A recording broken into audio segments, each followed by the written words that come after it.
It was like a year and a half of, just really intense rehab and lots of woodworking, lots of self-care. And I think it was weird because for so long I had been a teacher and like kind of mentoring and caring for students. And then all of a sudden I had to like give a shit about myself.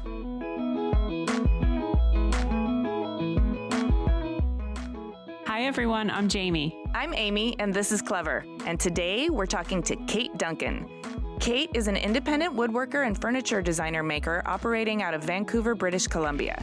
She was born and raised on Vancouver Island and found her calling when she fell in love with woodworking in a high school shop class. As a professional, she spent over a decade as a high school shop teacher herself.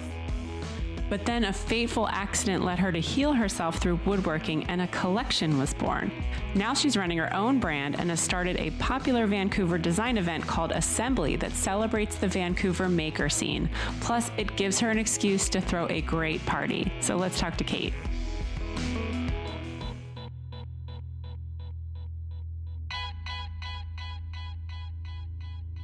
My name is Kate Duncan. I live in Vancouver, BC, Canada.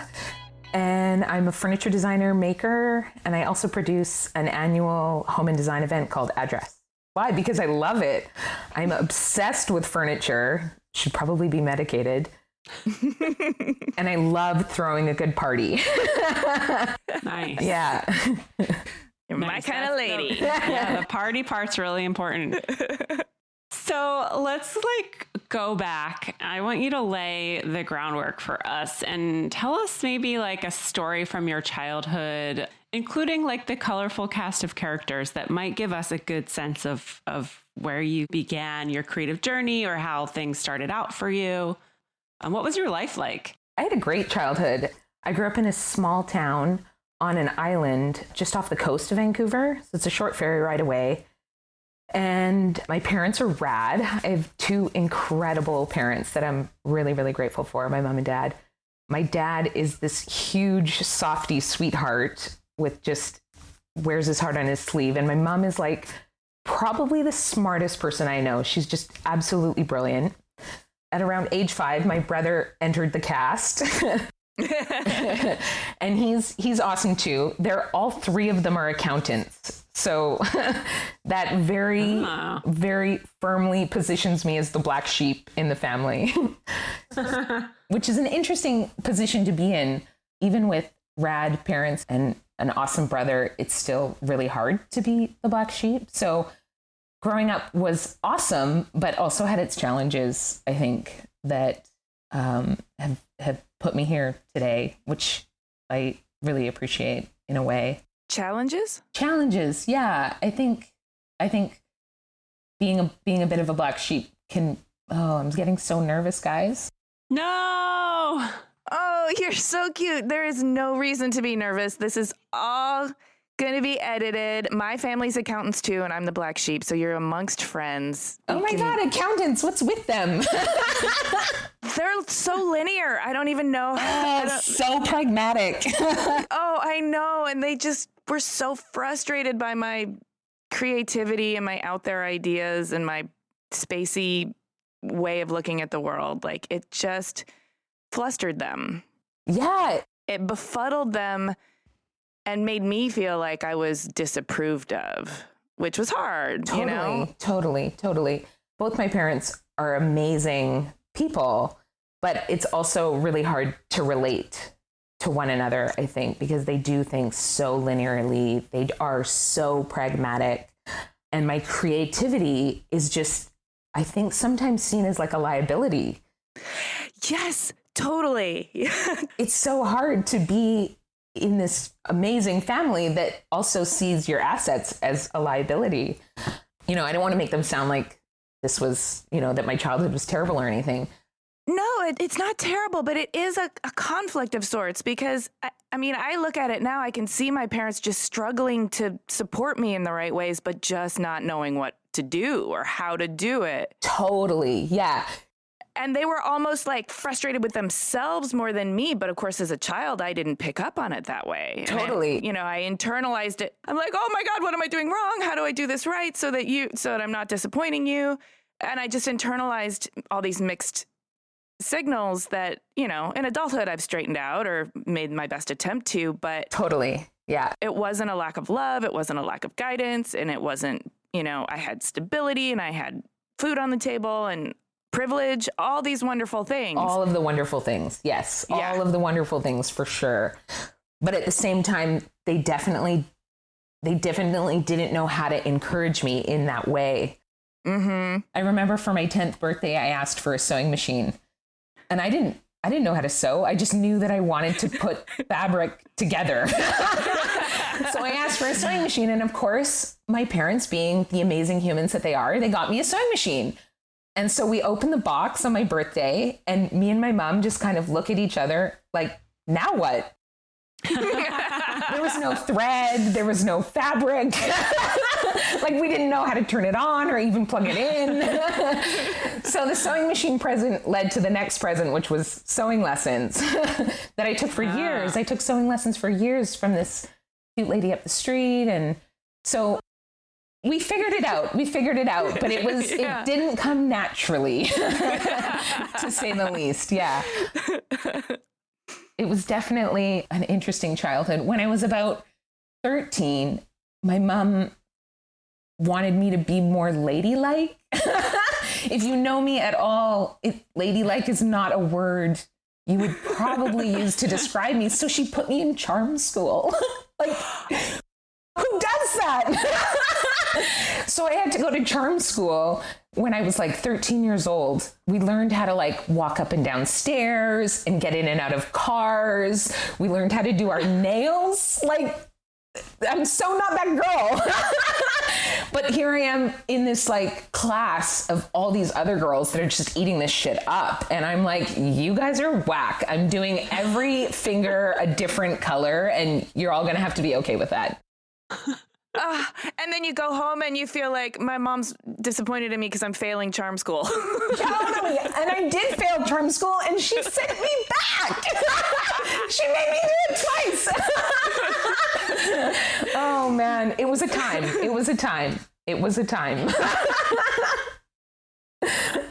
We survived. We all made it out alive, and we're all really close. Like, we're a really tight family. So definitely a lot of good there and a lot of love. I did learn how to walk up and down stairs like a lady. I can pull that out of my ass when I need to. That's a fun trick. Okay, so let's talk some more about adolescence, because if you're in charm school and you're already self-described as not ladylike, did that cause some conflict and some angst? Were you trying to figure out how to like establish your identity in the world? What did that look like? And then like, did the sewing lessons progress into something more full blown? Yeah, adolescence was also an interesting time. It's hard to be other, Yeah.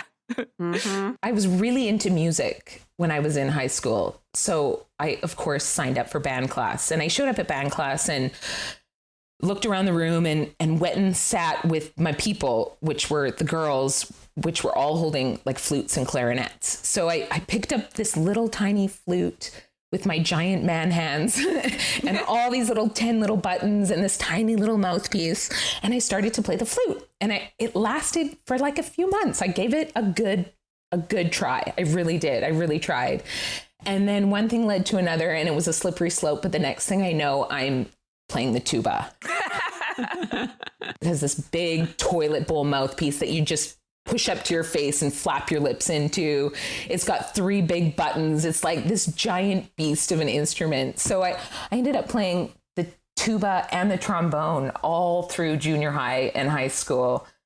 I was in many, many woodworking classes. I was like this major geek. I took my first woodshop class in grade 7. Everybody had to.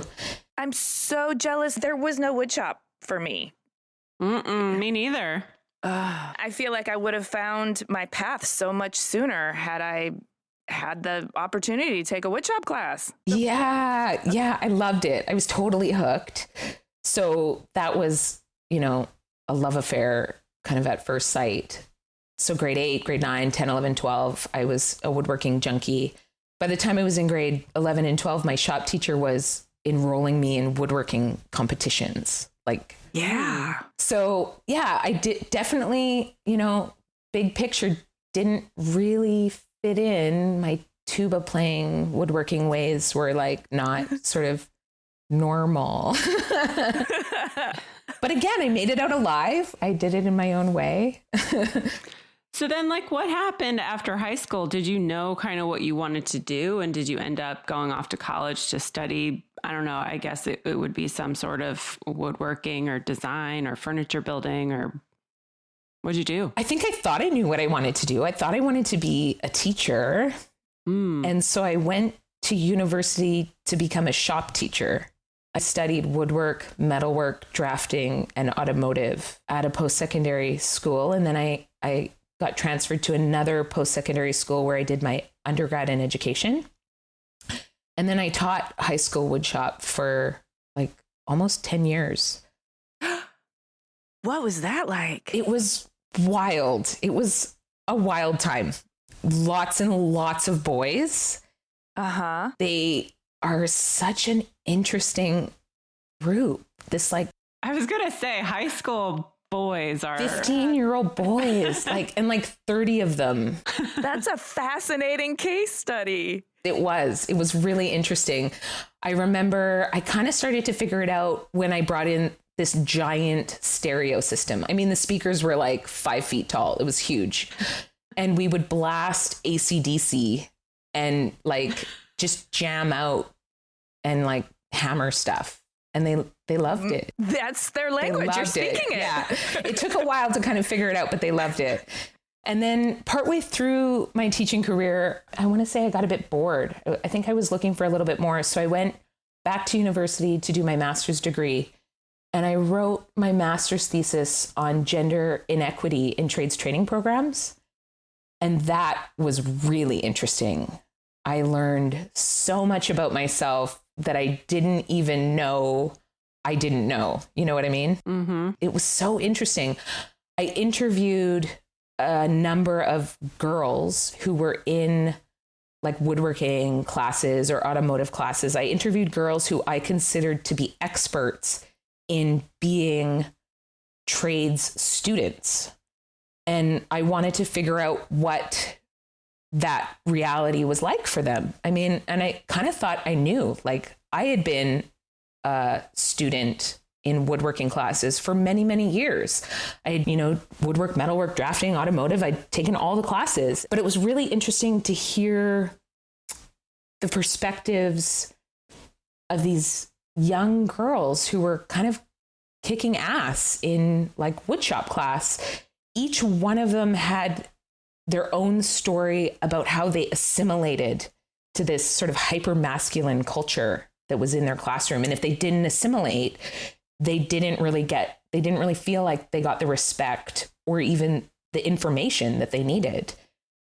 No, you don't get the respect, you don't get the information, and you get sidelined in a way that means you're not getting what you need to out of the situation. Totally. So it was so interesting to hear how each one found their way into this kind of world through assimilation. And I didn't even realize I had assimilated, but I totally did. I totally identify as masculine of center.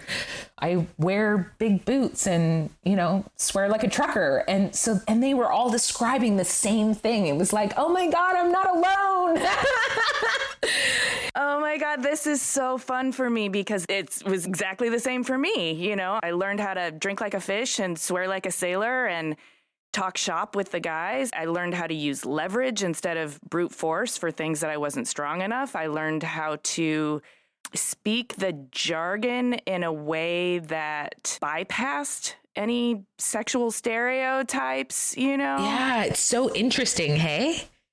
Yeah. And it's this big step, it's actually really big, this thing that you have to commit to doing and then do it. Mm-hmm. Mm-hmm. Yes, And such a barrier. It took a toll on my femininity too. Totally did. Yeah, one of the research findings was that realistically, only girls that were really willing to sacrifice their femininity were ones that succeeded in trades training programs and went on to have careers in the trades. Wow. Yeah, it was some like heavy shit that I didn't even really realize I was a part of. Yeah. Interesting. Yeah, it was so interesting. It really blew my mind. Yeah. I love that you did the research on this because I know it as part of my personal experience, and I sort of can assume or extrapolate about other females' experience, but I really haven't chatted anybody up about it in depth.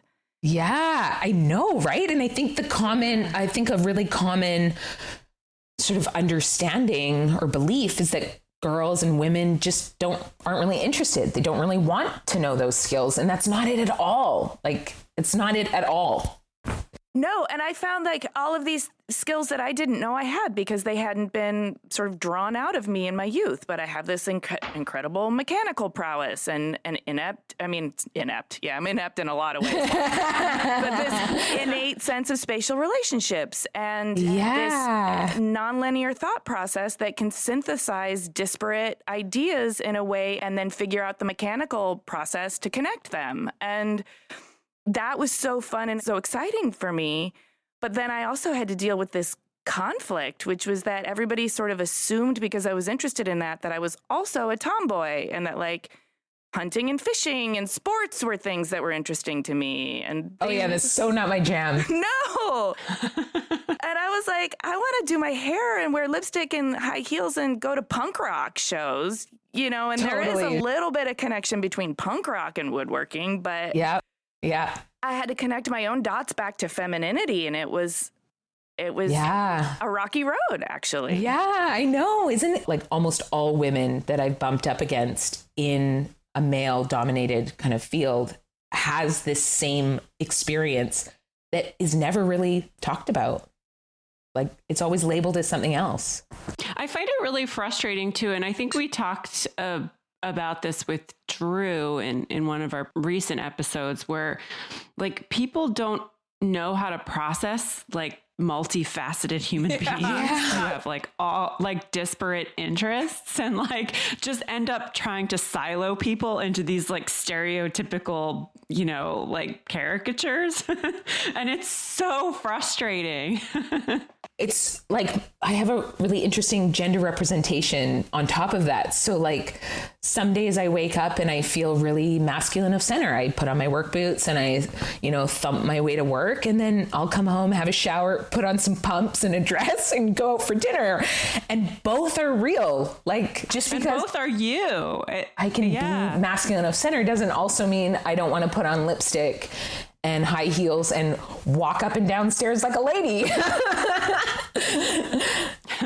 Man, I hear you. Because also that stuff's not practical while you're working. So no, not at all.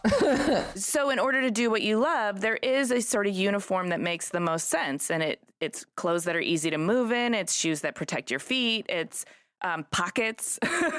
Oh my God, all the pockets. Yes. Yeah. Definitely no V-necks because acrylic and sawdust gets in your cleavage, and that is the most uncomfortable. The worst. It's the worst. And boob sweat just attracts everything. And then you can't wear lip gloss or anything because sawdust and acrylic dust and sticks to that. I hear you. The struggle is real. Real. So real. So real. I'm taking off my bra and dumped it on the floor as I'm stumbling myself into a shower, and it's like full of sawdust. It gets everywhere.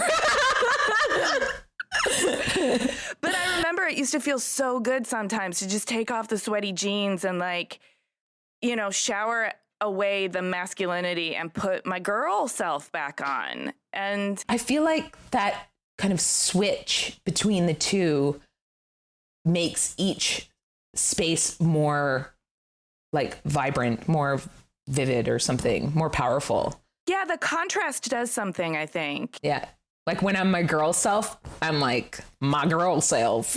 Right. And then it's like my curves are curvier and my let's do the switch together. You want to like woodwork all day and get dressed up? Totally. That'd be so fun. Okay, let's talk about your professional life, because now you're fancy. You're an East Vancouver based independent designer, maker, woodworker. And you've made a brand for yourself and you're doing your thing. I know. Isn't it wild? We want to know how it happened or how you made it happen. Like, what were the first few steps into the professional world like when you decided to do this?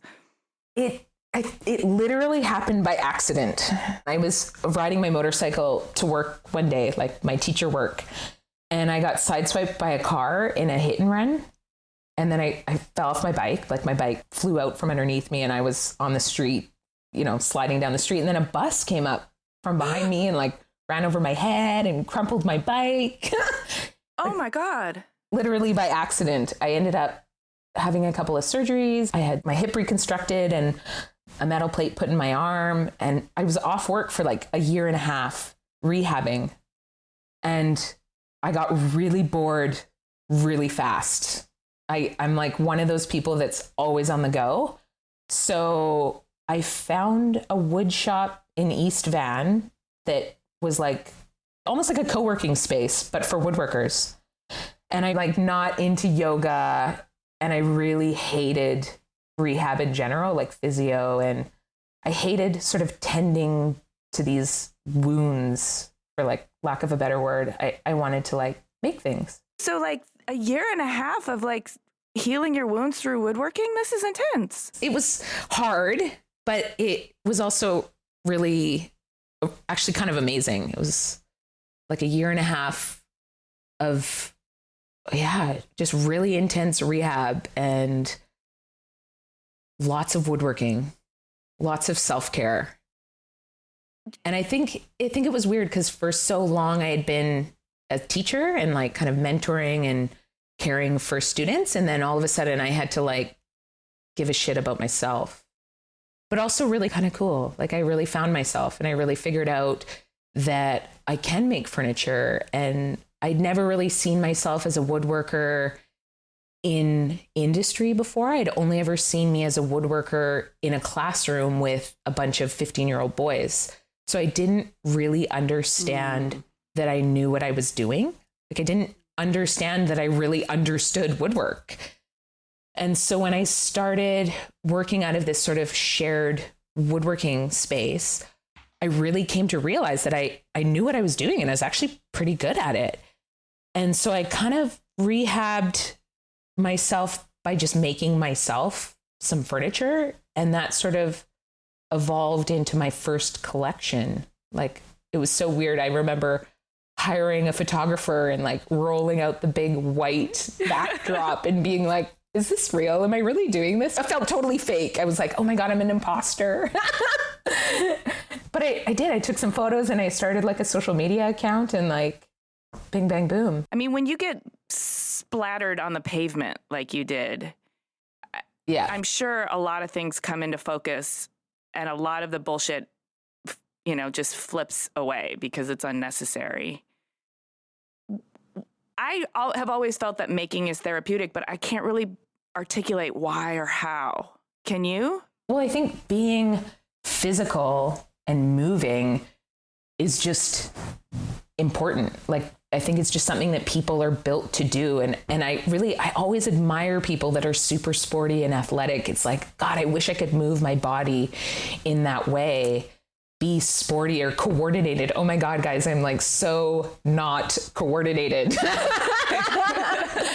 But woodworking is like same shit, different pile. It's still being able to skillfully move your body and make things. I definitely found a lot of strength in that, in being physical and figuring it out again, like question mark. Like I had to kind of figure out how to use my body again in a way that worked with like my bum hip and my kind of wimpy wrist. And, it was really cool. It was really therapeutic.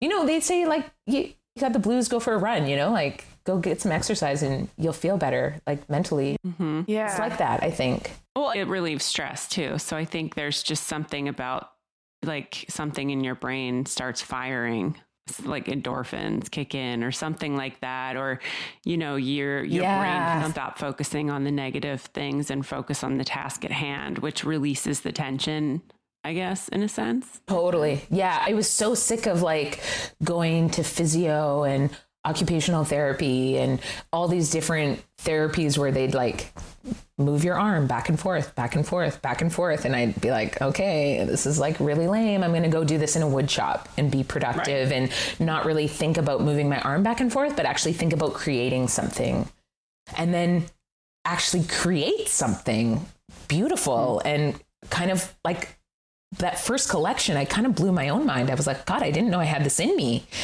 And all of a sudden there's this body of work that's like actually really cool. And so you've got this first collection. So then what happens? Obviously it was successful because you're still doing it. I kind of stumbled into the business, like I said, by accident.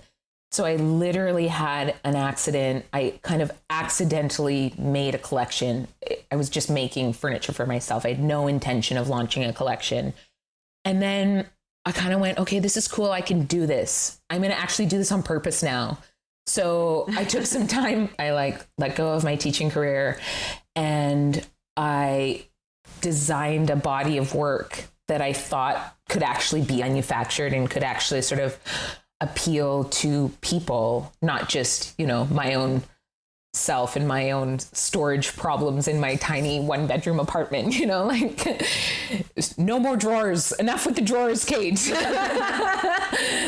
So yeah, the second collection and the second kind of kick at the can, I think, is what really established the brand and what actually is successful, if that makes sense. Mm-hmm. Well, so address wasn't an accident. So can you tell us about this event / platform / showroom thing that you've created? It's really awesome. Yeah, I love address. Address kind of feels like, you know, if Kate Duncan brand's kind of my main staple, address brand kind of feels like Kate Duncan brand's little sister. Like she's so cute and adorable and you just got to love her. She's kind of a pain in the ass, but you just kind of got to love her. It's address brand is, I had a hard time connecting with clients. I didn't know where or how to show my work. And I remember kind of talking to somebody and I sort of said, look, I got this beautiful collection of work. I know how to build the stuff. I know woodworking like the back of my hand. How do I find some fucking customers? Like, where are all the people? Show me the money. And so my friend of mine said, well, Kate, nobody knows you even exist. Like nobody knows you're here. Nobody knows what you do or why you do it. So like you have to tell them, you have to show them. And I was like, oh yeah, okay, I can do that. So address, I started in 2014 and it kind of started, that was kind of around the time when pop-up shops were like a thing. And so it sort of started as a pop-up shop. I remember I had to beg, borrow, and steal 9 exhibitors to show work with me. Nobody wanted to do it because like, who am I? I'm nobody, right? And so I was like, I want to do this cool pop-up shop. You guys should join me. And so they did hop on board and we did the show. There was 9 exhibitors the first year. It was in this teeny tiny little venue in the most grungiest neighborhood in Vancouver. It was, nobody came. Nobody came to it. We actually had a really cool party. My friend Amber invited all of her designer friends. And so there was a great party. But then other than that, pretty much nobody came. Nobody knew we were there.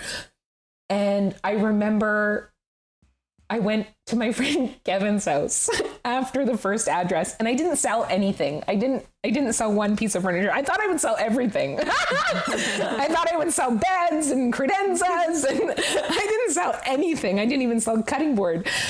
And so I was at my friend Kevin's house and I came home after packing up this giant pop-up shop that we had set up for like 2 weeks.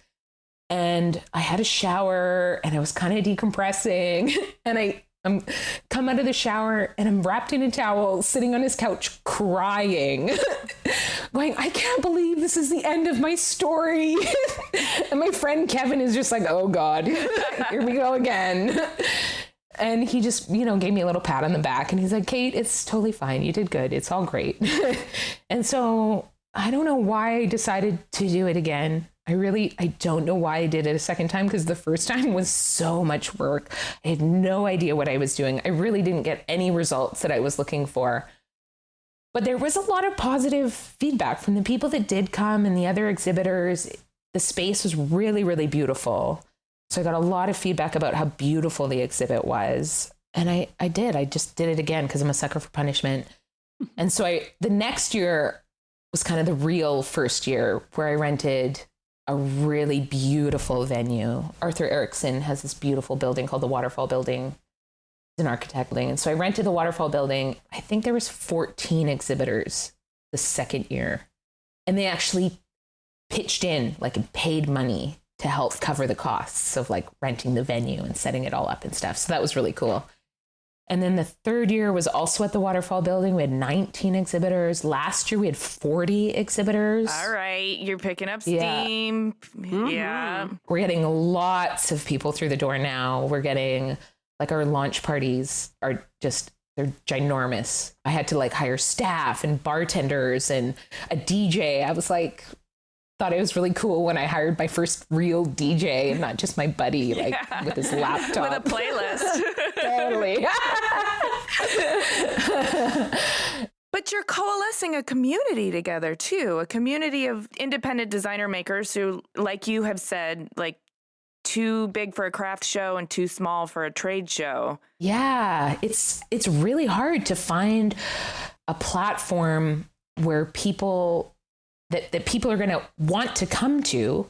And then when they get there, they're going to actually understand what they're seeing. It's not going to kind of get lost in this big mix. Do you know what I mean? Mm-hmm. So when I designed the show, I definitely had and do still have some pretty fierce objectives. One is to create a space that people want to see, people want to come to. So rather than having rows and rows of booth displays, the whole space is staged and curated by an interior designer, Amber Kingsnorth.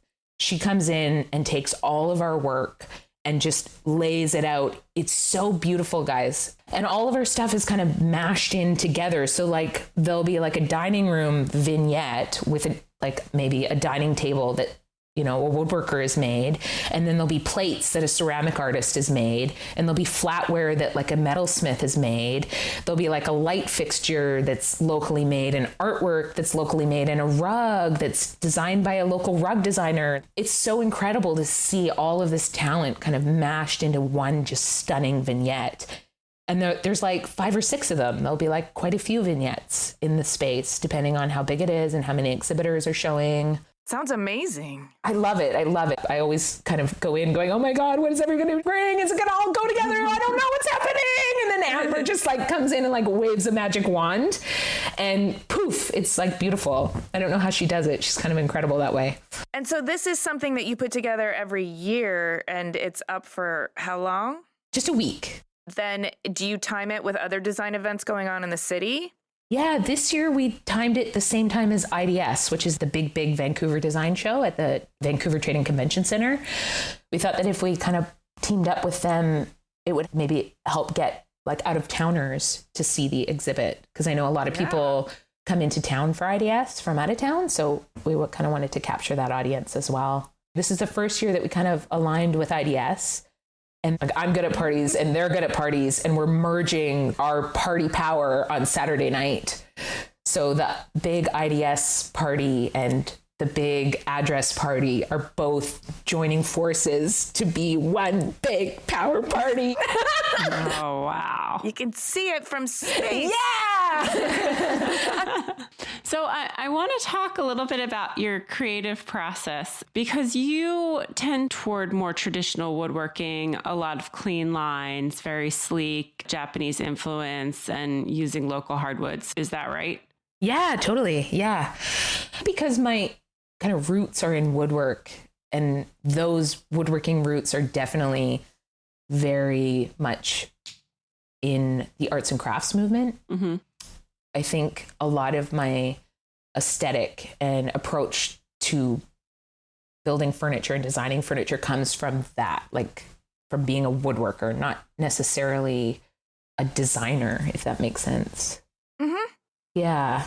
I purposefully launched the Purposeful collection in 2016, and I've actually got a new collection on my bench right now. It's in production right now, and it's a little bit more sculptural. So I'm kind of excited to see it really take shape. It's more coming from the perspective of a designer, I think. I mean, I didn't go to design school or anything, but I definitely have an appreciation for design and aesthetics. So rather than just looking at and studying furniture and like the arts and crafts movement and Nakashima and Sam Malouf and all of those, you know, heavy hitters, I started to look at different forms of art, glass, sculpture, ceramics, even lighting. There's some beautiful lighting happening. And the new collection is much more sculptural in its aesthetic. Mm. When I was in high school, my big high school project in grade 12 was a roll top desk. And the top of a roll top desk is these strips of wood that roll. And Did you make a timbre? Yeah, tambour. Yeah. So the new collection doesn't have any functional tambour, but I use that method to shape the pieces.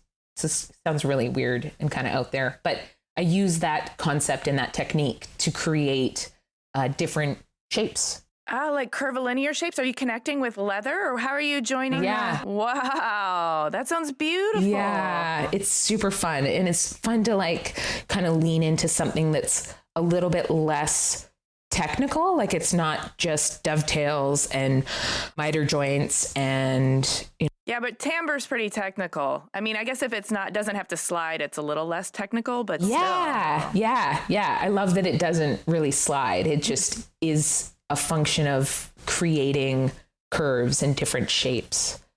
So we're having a lot of fun with that. Ooh, I'm intrigued. Yeah, it's going to be good. It's going to be good. I'm excited. Okay, so let's talk about you like holistically, because we've already gotten a sense of the contrast between your masculine and feminine sides. As a professional out there in the world, you wear many hats. You're a woodworker. You're also a designer.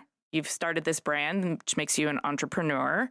You've been a teacher, and I know that you have an apprentice, so you're a mentor. You've organized this platform, this event. You've hired DJs. You're a prolific beer drinker. That's very true, yes. All of the beer, all of the time. But I want to know, like, what's the ratio? These are all different hats that you have to wear. What's the ratio? And like, what hat do you only wear when you have to because it's necessary? And what hat never comes off? Oh, such a great question. So many hats. It's hard. It's hard to figure out which one to put on and when. I get really good at making lists and then taking those lists and then prioritizing things, like lists on lists. I gotta say, I'm not a real big fan of like actually running a business. If I could like delete entrepreneur off of my desk, I would just get rid of the whole desk. I don't need a desk. I need a workbench. Wouldn't you just love to be able to hire your own boss, like your own business manager? Totally. Oh, that'd be so rad. And then they could tell me what to do and how to prioritize everything. Oh, that sounds amazing. How do I get one of those? Oh my God, the spreadsheets. Oh my God, all the spreadsheets. And you think, oh, both their parents are accountants. They'll do all the spreadsheets. No, they don't. They don't help me with those. Yeah, I think if I could get rid of that part, I probably would.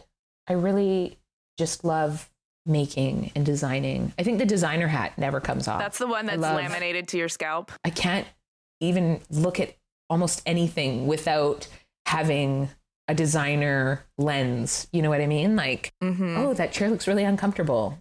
Or, oh, this restaurant, it's so beautiful. I love how they did this or that, or, and I just kind of eat it all up with this sort of designer lens. Sometimes that's a curse, though, too, because I have also trained my eye to see the failures, the fractures, or the areas that need improvement. And so sometimes that robs a little bit the beauty of an experience when you're seeing how to improve it. But it's also painful when you turn that lens on yourself. It's like, oh, why did I do do that? not look in the mirror with a designer's eye. Do not analyze your life with a designer's eye. No, I know. It's hard, right? Yeah. Oh, that's real. That's real. Oh, dear.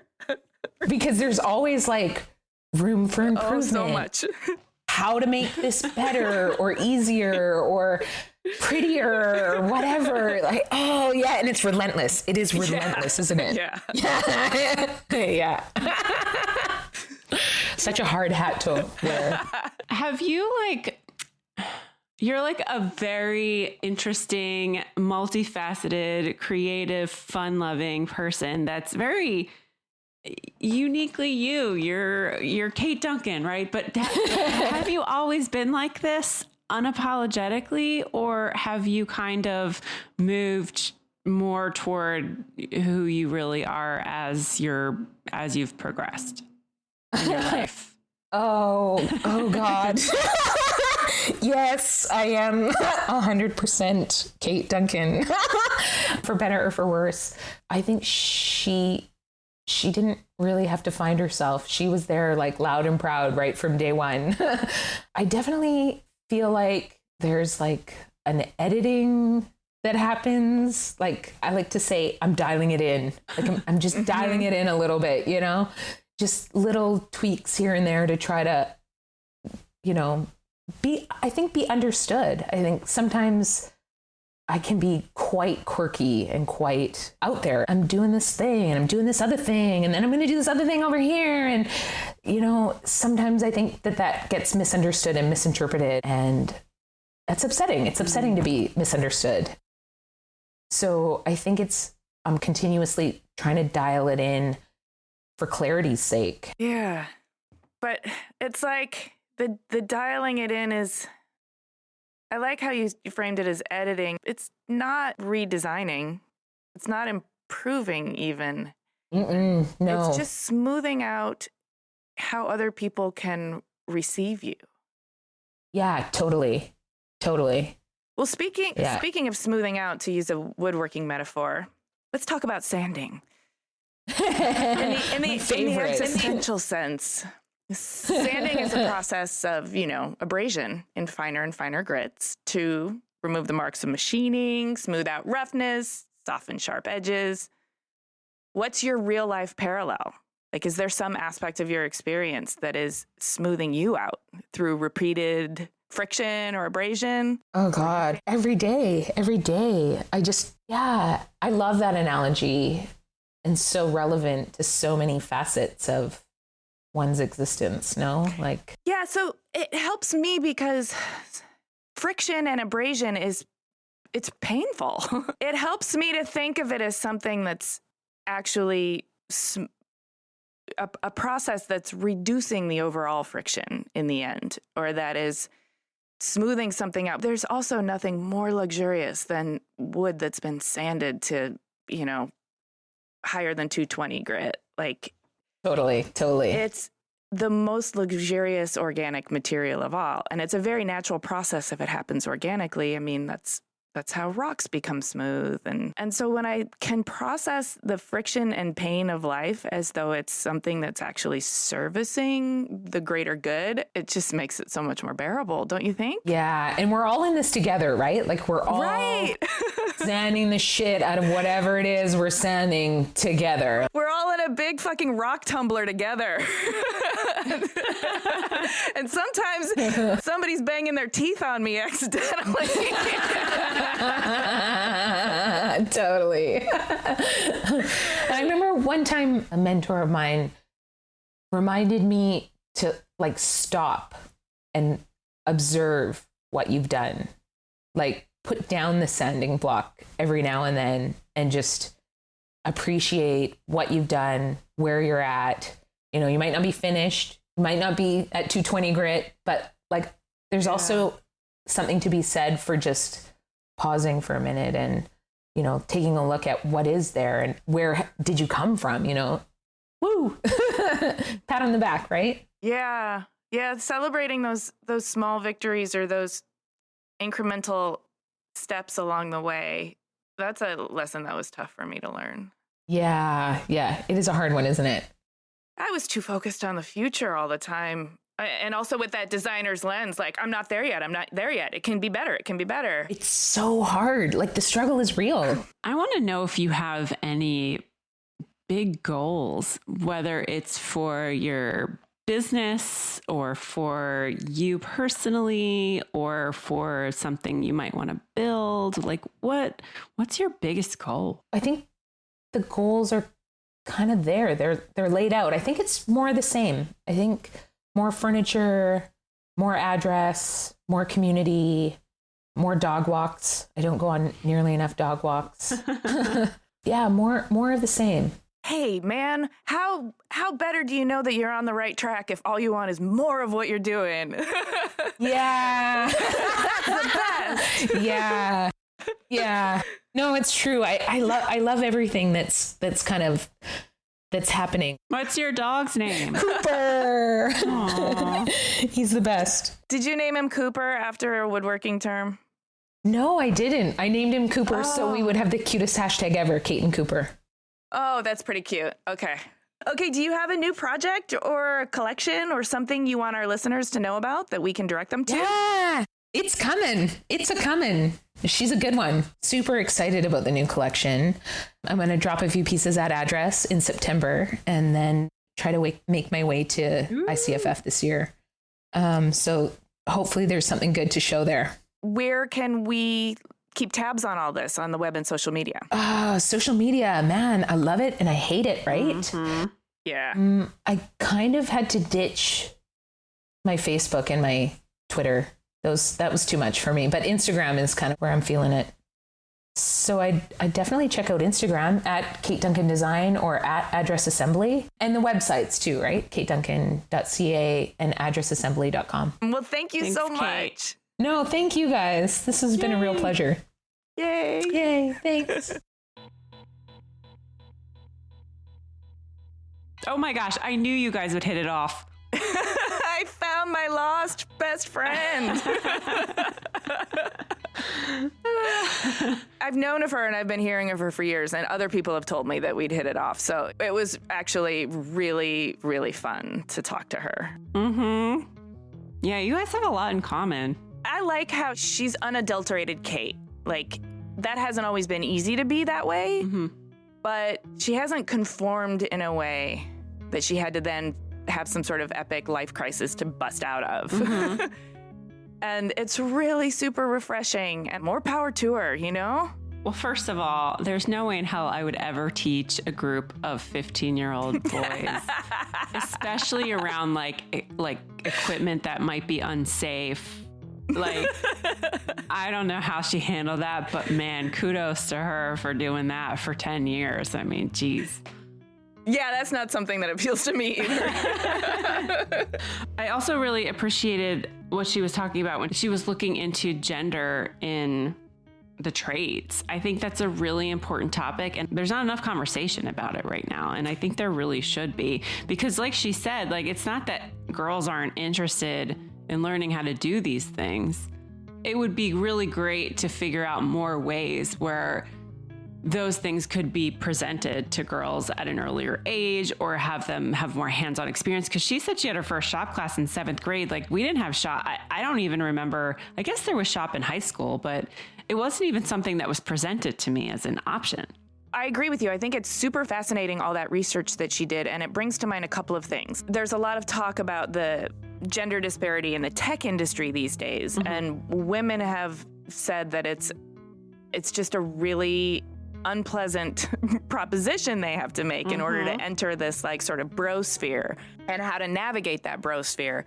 And another thing that I am reminded of is when we talked to Norm Abram, and he talked about how there's going to be so much opportunity in the trades because we're entering a space in which we've lost a lot of trade labor. And so we need to fill that up, and we should be filling it up with a more equal proportion of men and women because, well, there's a lot of good things that come from diversity of thought, diversity of ability, and also if we can somehow make it a proposition where women don't have to not be women anymore in order to do it. Yeah. Like, why do you have to have just one persona or just stick with your masculine essence? And you can't embrace your femininity? That doesn't make any sense to me at all.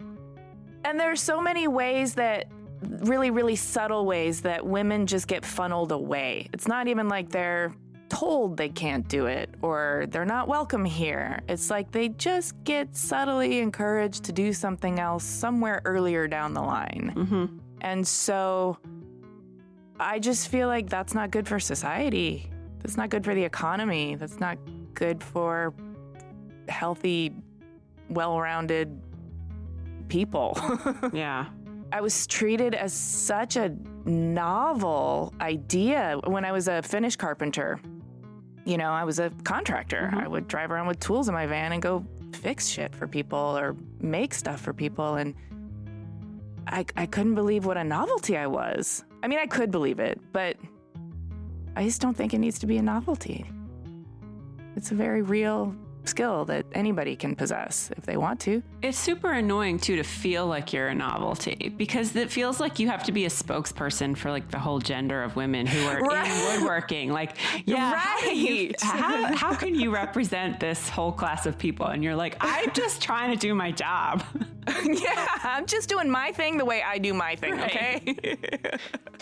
Well, anyway, Kate Duncan, her story about being in the accident was incredible. Well, first of all, thank goodness she survived that accident and was able to continue doing work after that. My gosh. But I think it was a beautiful story of being able to rehab in a therapeutic way physically, but by actually creating and using her talents and doing it the way that she wanted to do it.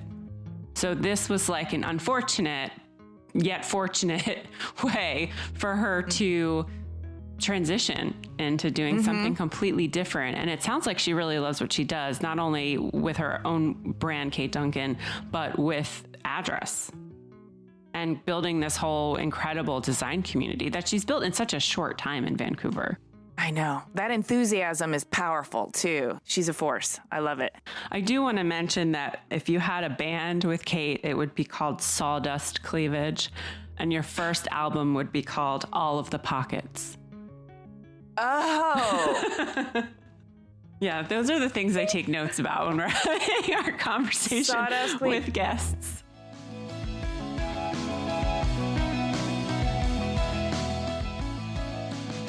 Thanks for listening. Please go to cleverpodcast.com to sign up for our newsletter, read the show notes, and see images of Kate's work. You can also find us on Apple Podcasts or wherever you get your podcasts. Plus, please do us a favor and subscribe, rate, and review. It's one of the easiest ways you can help us keep on making the show and get new listeners.